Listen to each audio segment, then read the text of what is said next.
13। وَإِذَا قِيلَ لَهُمْ آمِنُوا كَمَا آمَنَ النَّاسُ قَالُوا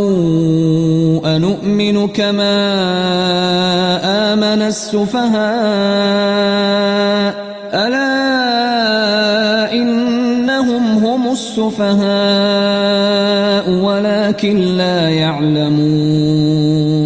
اور جب ان سے کہا جاتا ہے کہ ایمان لاؤ جس طرح دوسرے لوگ ایمان لائے ہیں، وہ کہتے ہیں کیا ہم ایمان لائیں جیسے یہ بے وقوف لوگ ایمان لے آئے ہیں؟ آگاہ ہو جاؤ کہ وہی لوگ بے وقوف ہیں لیکن انہیں علم نہیں۔ ان منافقین کی ایک اور خصوصیت یہ ہے کہ وہ صحابہ کرام کو بے وقوف کہتے تھے جو اللہ کی راہ میں جان اور مال یعنی کسی بھی قسم کی قربانی سے دریغ نہیں کرتے تھے۔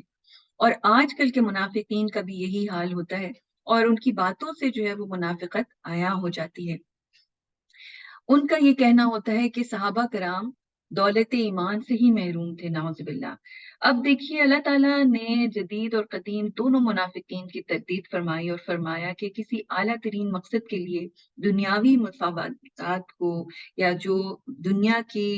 آسائشیں ہیں، لگژریز ہیں، ان کو قربان کر دینا بے وقوفی نہیں ہے، یہ تو عین عقل مندی ہے اور یہ سعادت ہے، اللہ کی طرف سے ایک گفٹ ہے جو اللہ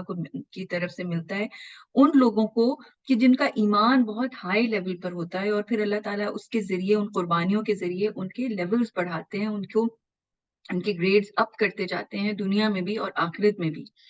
تو صحابہ کرام نے اسی سعادت مندی کا اور اللہ تعالیٰ کے احکامات کو ماننے کا ثبوت دیا،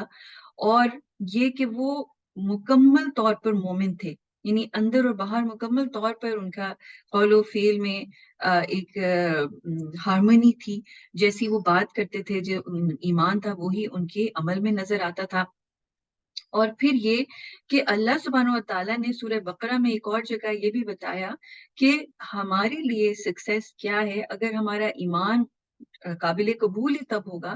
تو ہم سکسیسفل ہی تب ہو سکتے ہیں کہ جب ہم ان کی طرح ایمان لے کے آئیں، جیسے اللہ سبحانہ وتعالیٰ نے فرمایا فَإِنْ آمَنُوا بِمِثْلِ مَا آمَنْتُمْ بِهِ فَقَدِ اهْتَدَوْا، اگر لوگ اسی طرح ایمان لائے جس طرح تم ایمان لائے ہو تو یقیناً وہ راہیاب ہوئے، یعنی ان کو ہدایت ملی۔ اور یہاں پر کس سے بات ہو رہی ہے؟ یہاں پر صحابہ کرام کو کہا جا رہا ہے، ان